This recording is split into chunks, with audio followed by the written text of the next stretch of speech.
Chapter 71. Self-Actualization, Part 6.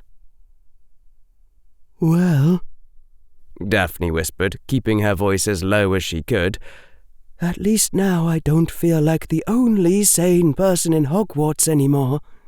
Because now you've got the rest of us as friends," whispered Lavender Brown, who was tiptoeing along at her left side. "I don't think that's what she means," General Granger murmured from Lavender's own left. They crept slowly and carefully through the corridors of Hogwarts, all 8 of them keeping both ears peeled for the slightest sound of trouble, just like it was a battle and they were looking for enemy soldiers to ambush.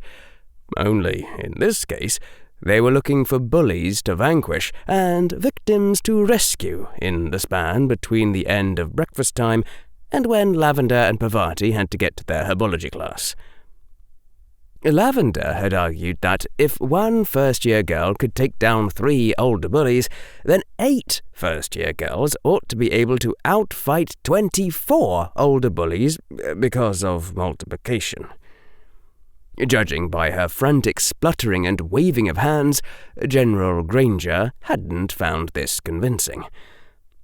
Padma had stayed silent for a bit during the ensuing argument, and then observed thoughtfully that even in Hogwarts, beating up first-year girls probably wouldn't be good for your reputation as a bully. Parvati had straightened up at this, exclaiming that this meant they were the only ones who could do something about Hogwarts' bully problem, which made it really, truly heroinic. Plus, the whole reason their parents had moved to Britain was so that the 2 of them could attend the world's only magical school with a 0% fatality rate. And what was the point if they didn't take advantage and try a few things? To which General Granger had responded that Parvati didn't understand the point of a perfect safety record at all.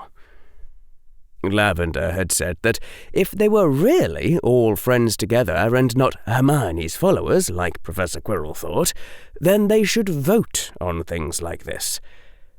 Daphne had expected that hers would be the deciding vote after Hermione and Susan and Hannah voted no, and so Daphne had considered it carefully after her first flush of enthusiasm wore off.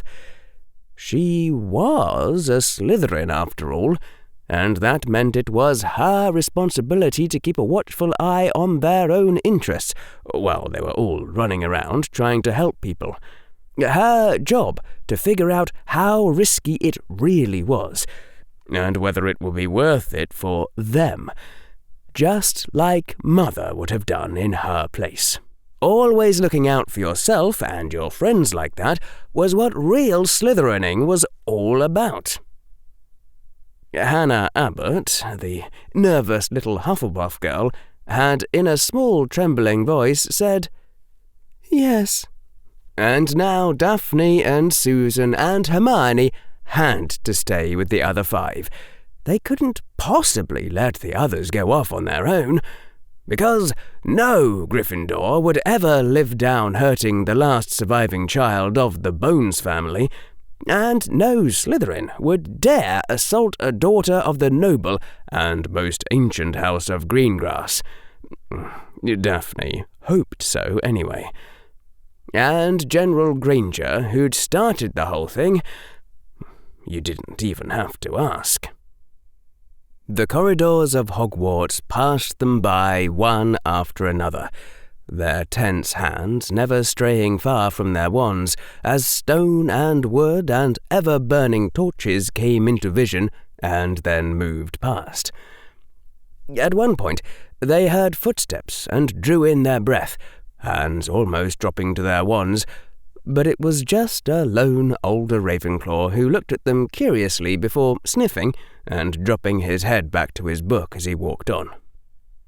The heroines crept past solemn oaken panels carved with gilded frescoes, and came to a dead end leading into a boys' bathroom, and turned around and wandered back through the solemn oaken panels carved with gilded frescoes, and then turned through dusty old brick corridors grouted with worn cement, which sort of led them in a circle, actually, so they consulted a portrait and then went down a different dusty old brick corridor instead that took them to a brief rise of marble stairs that should have put them on the 3.5 floor, if it had been anywhere but Hogwarts, and then it was back to tiled stone pavement again, and skylights that let shafts of sunlight pour down even though they were nowhere near the roof, and after they'd followed that passageway around a few corners, it took them to another boys' bathroom, clearly marked with a plaque showing the silhouette of a robed figure whizzing into a toilet.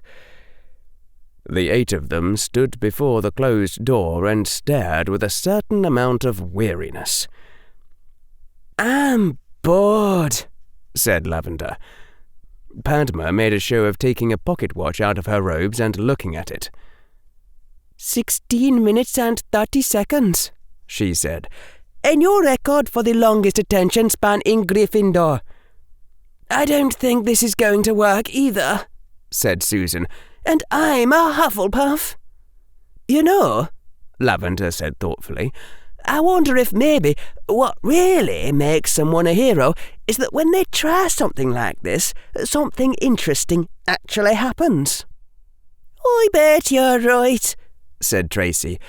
"I bet if we had Harry Potter with us, we'd run into 3 bullies and a hidden room full of treasure in the first 5 minutes. I bet that all General Chaos has to do is go to the bathroom and he, find Slytherin's Chamber of Secrets or something." Daphne couldn't quite let that one go past. "You think Lord Slytherin would have put the entrance to the Chamber of Secrets in a bathroom?" "What I'm saying," said Susan as Tracy was opening her mouth to reply, "is that we've got no way of actually finding any bullies. I mean, all they've got to do is find a Hufflepuff somewhere, but we've got to run across them at exactly the right time. Do you see? Which is a very good problem, because if we did find them, we'd all get squished like bugs. Can't we just do the forbidden 3rd floor corridor like we're supposed to?" Lavender snorted scornfully. "You don't become a real heroine just by doing the forbidden things the headmaster tells you not to do." Daphne's mind tried to wrap around this statement as she slightly thanked the Sorting Hat for not putting her anywhere near Gryffindor. "Come to think," Parvati said slowly, "I mean, what are the odds that Harry Potter would run across those 5 bullies on his first morning of school? He must have had some way of finding them." Daphne appeared to be standing where looking at Parvati let her see Hermione, so she noticed the Ravenclaw girl's expression change. And then she realised that the Sunshine General had also found some bullies just recently. "Oh!" said Padma in a tone of sudden realisation. "Of course! He got dulled by the ghost of Salazar Slytherin." "What?" said Daphne at the same time as several other people. "That's who the ghost was that scared me, I'm pretty sure," Padma explained. "I mean, I only figured it out afterward, but yeah, Salazar Slytherin's ghost doesn't like it when Slytherins bully people. He thinks it shames his name. And the ghost is still keyed into the Hogwarts wards, so he knows everything that happens, I bet." Daphne's mouth was hanging open, and she saw that Hannah had put a hand to her forehead and was leaning against the stone walls, while Tracy's eyes were blazing like little brown stars. Salazar Slytherin's ghost had leagued himself with Harry Potter and had sent Hermione Granger to stop Derek's crew. She would have paid 100 galleons to be there when Draco Malfoy got told about this. Although, considering how fast rumours spread through Hogwarts, now that Padma had spilled the beans, Millicent had probably told him 30 minutes ago. In fact, now that Daphne thought about it... So, said Parvati, we've got to ask the boy who lived where to find Salazar Slytherin's ghost. Wow, I guess if I'm saying stuff like that out loud, I might actually be turning into a heroine. Yes, said Lavender. We've got to ask the boy who lived where to find Salazar Slytherin's ghost. We've got to ask the boy who lived where to find Salazar Slytherin's ghost, repeated Hannah in a nervous voice, like she was forcing herself to say it. And if that doesn't work, shouted Tracy, we'll stone Harry Potter, tie him up, and bring him with us. It said something, Hermione Granger thought, and it was something rather sad, as the 8 of them strolled back through the maze of twisty little passages that was Hogwarts, their time before the next class having run out without finding any bullies, that she genuinely didn't know whether Harry Potter had been led around by the ghost of Salazar Slytherin, or a phoenix, or what.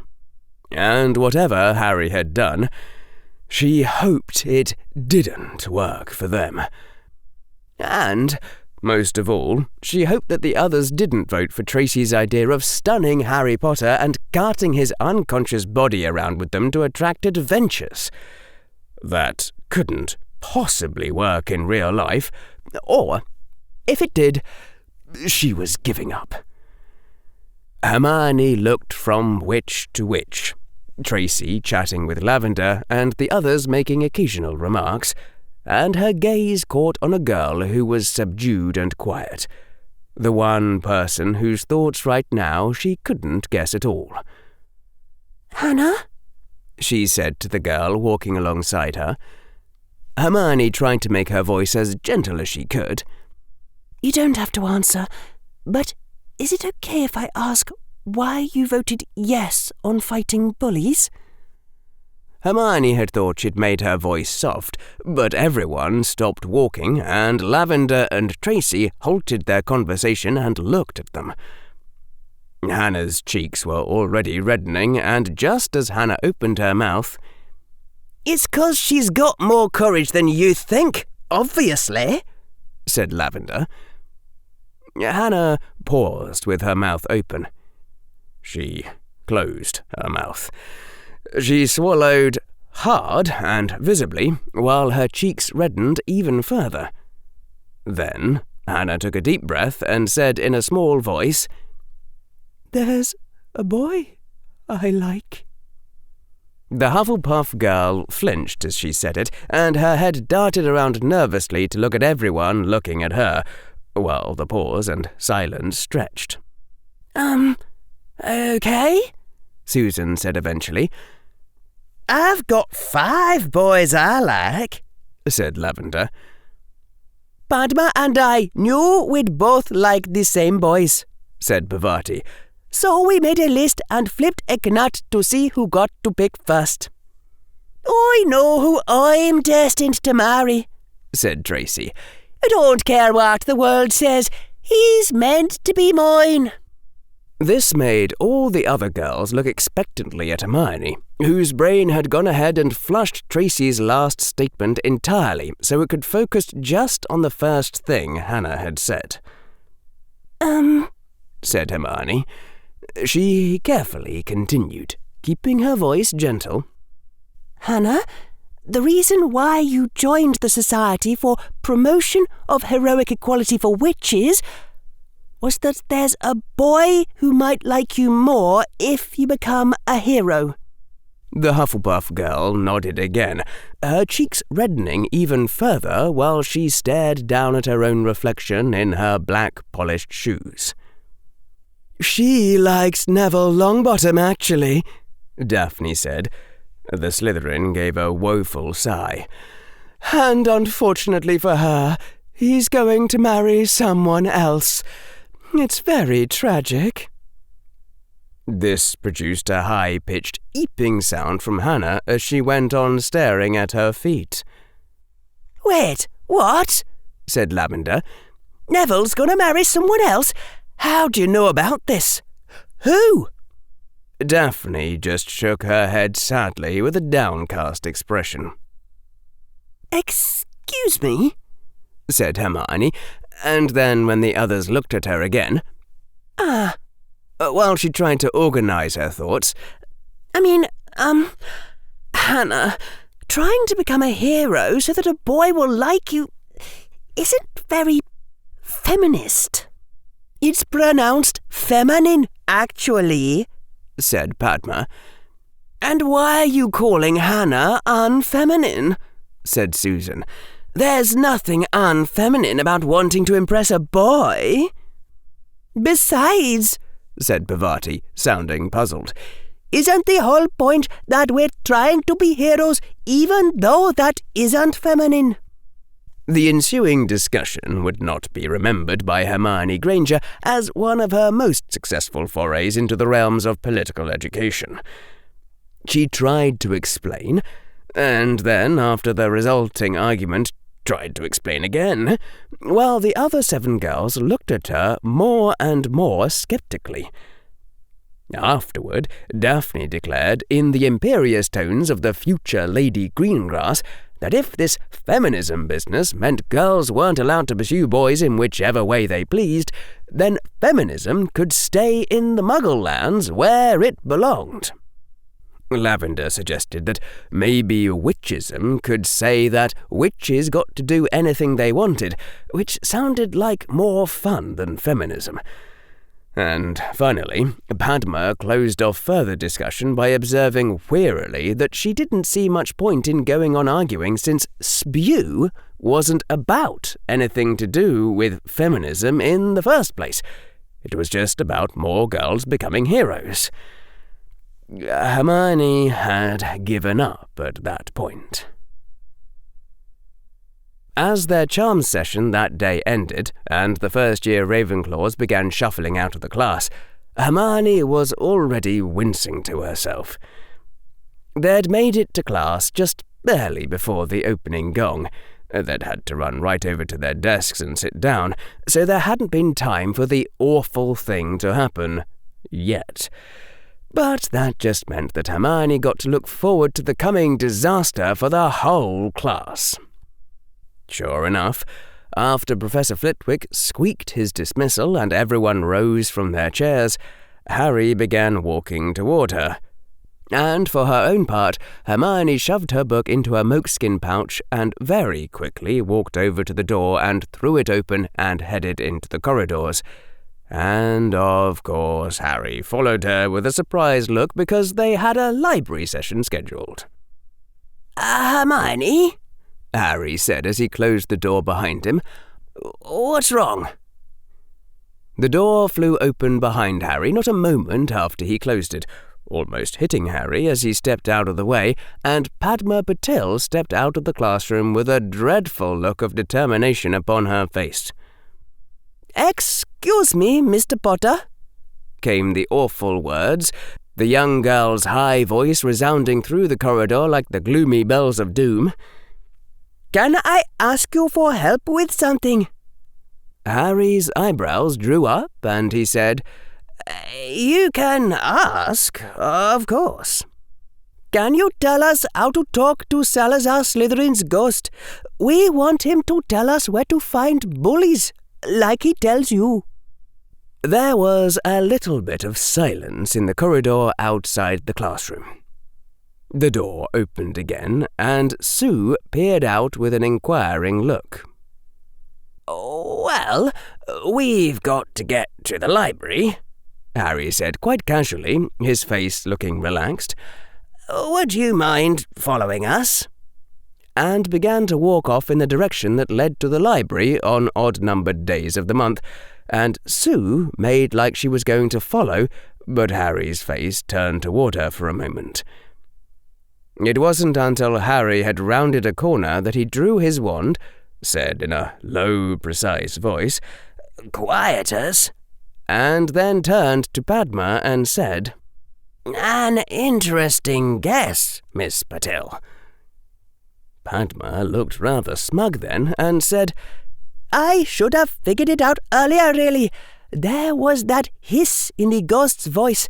I should have thought Parselmouth right away, even before he started talking about Godric Gryffindor. Harry's face didn't change.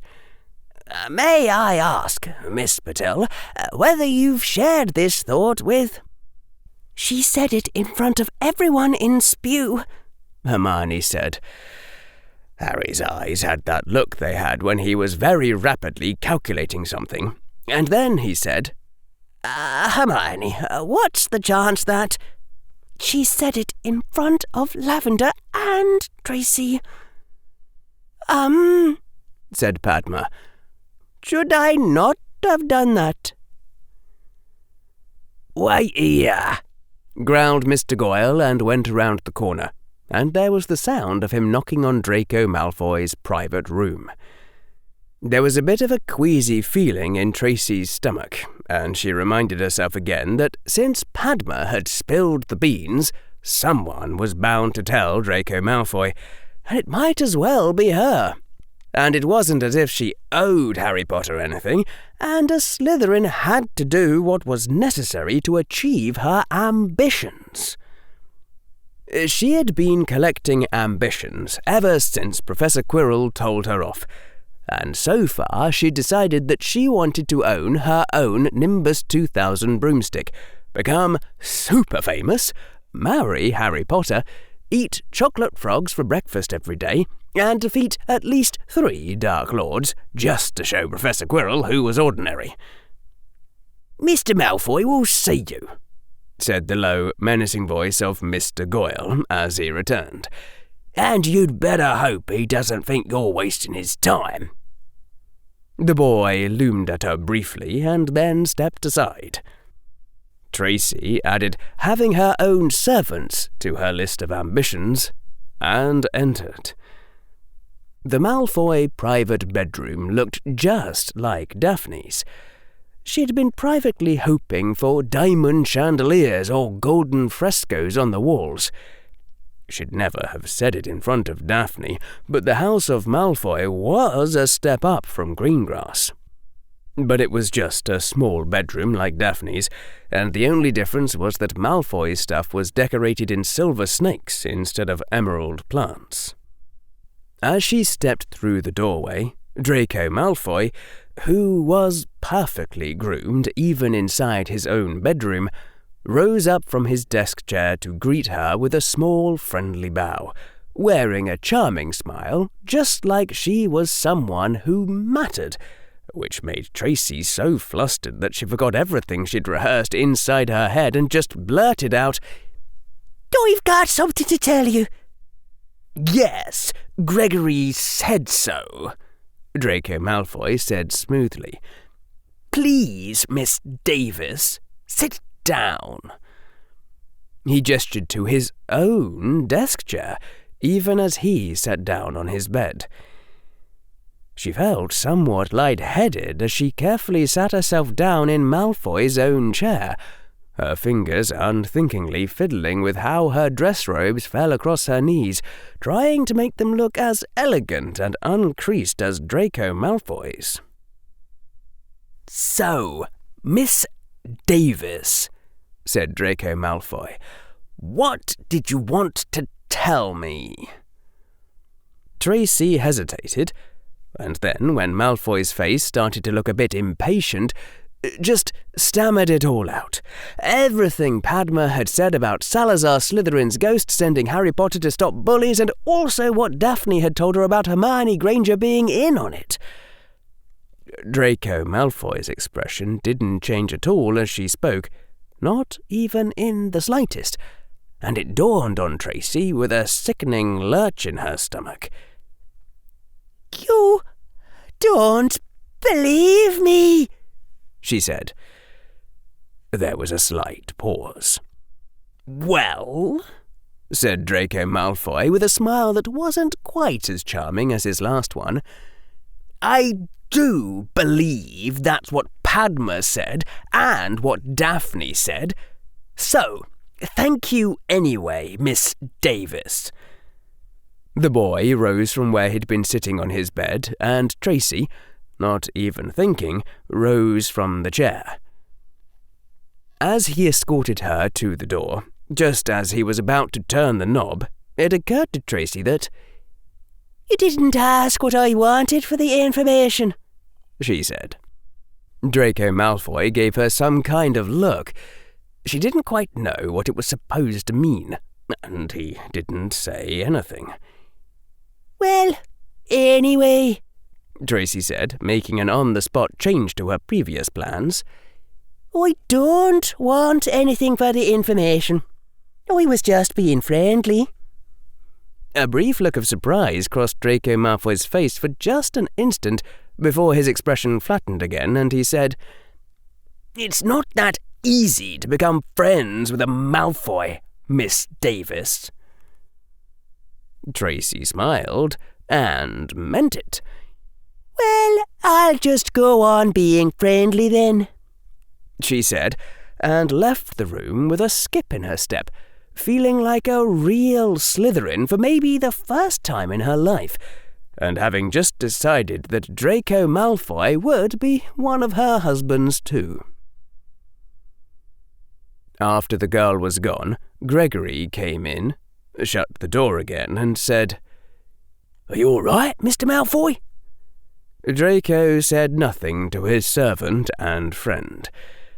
His eyes gazed off into nowhere, like he was trying to stare through the wall of his bedroom, through the Hogwarts lake that surrounded the Slytherin dungeons, through Earth's crust and atmosphere, and the interstellar dust of the Milky Way, into the utterly empty and lightless void between galaxies which no wizard and no scientist had ever seen.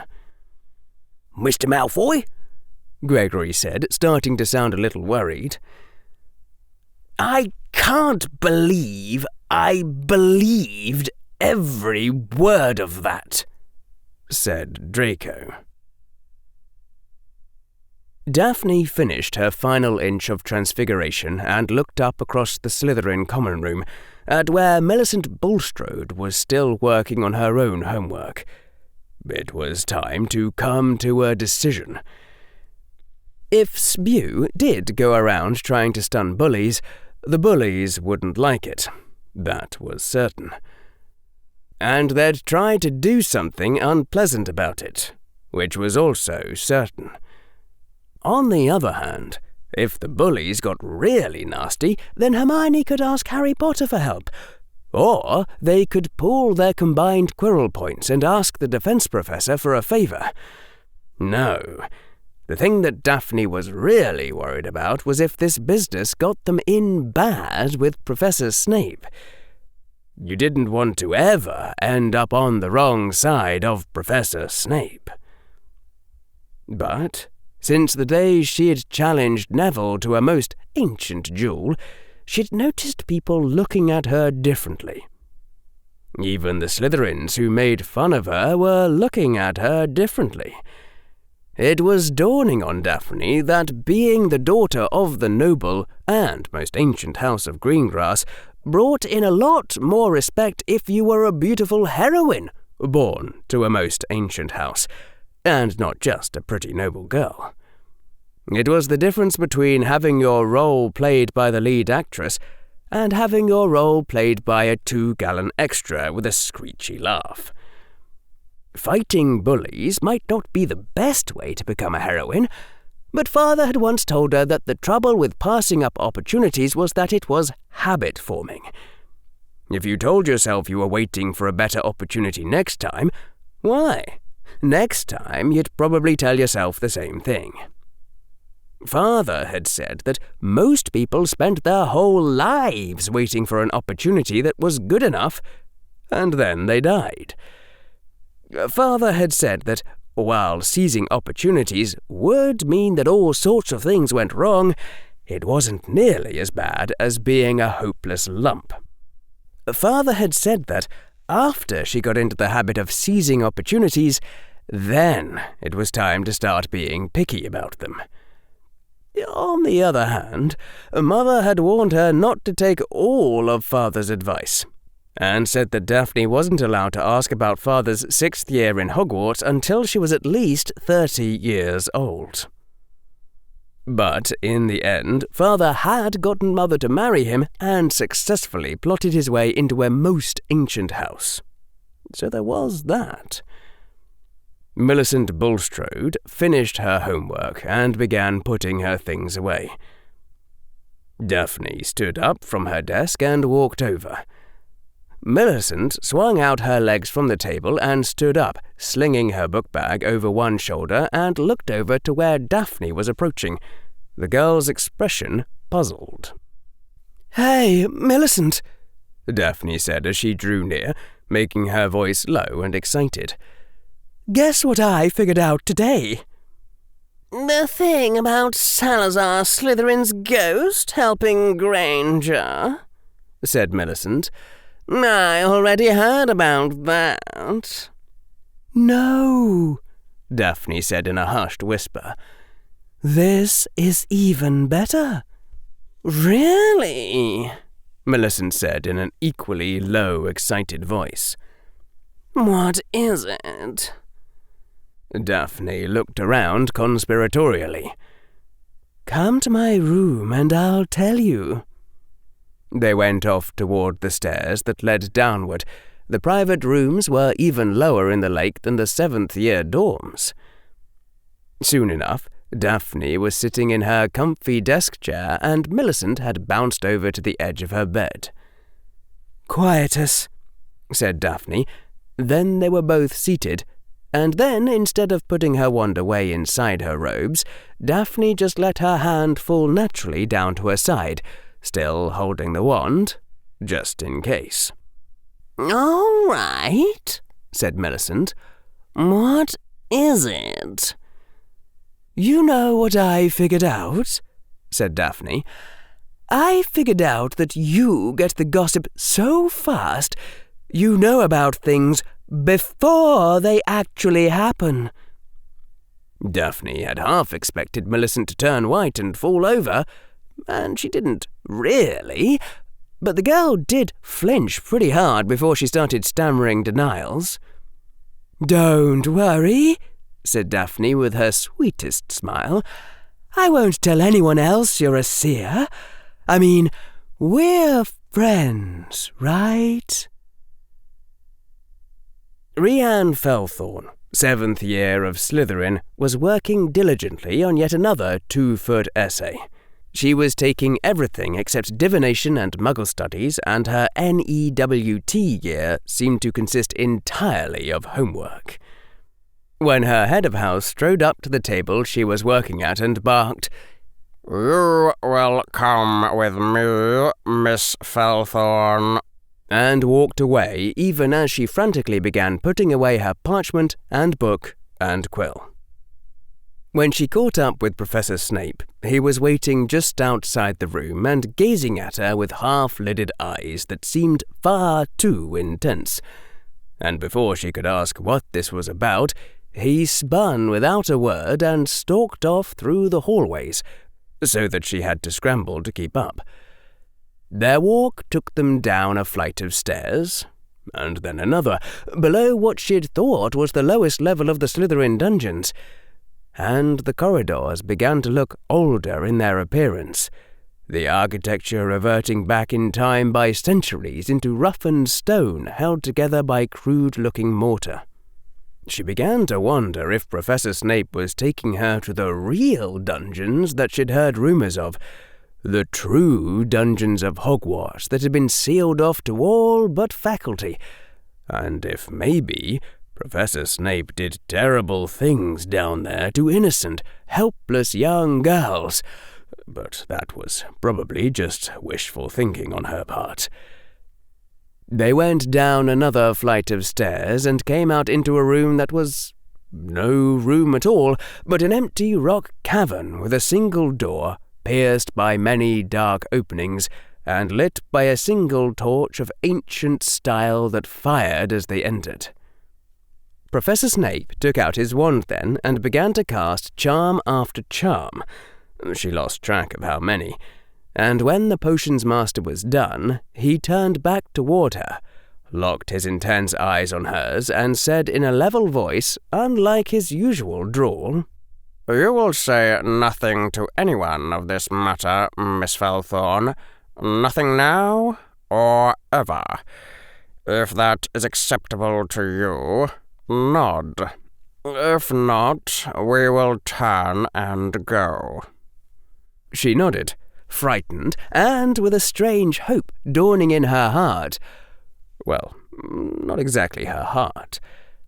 "The task I have for you is very simple, Miss Felthorne," said Professor Snape's toneless voice. "And your extremely generous pay of 50 galleons is merely to compensate you for being memory-charmed afterward." She drew an involuntary breath. Her family might be rich, but they had other daughters and kept her on a tight leash, and it was certainly a lot of money for her. Then her ears caught up with the words "memory-charmed," and for a moment she felt outraged.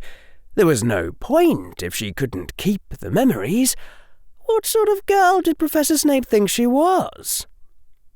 "You surely know," said Severus Snape, "of Miss Hermione Granger, the Sunshine General." What? said Rhiannon Felthorne in sudden horror and disgust. She's in her first year! Ew!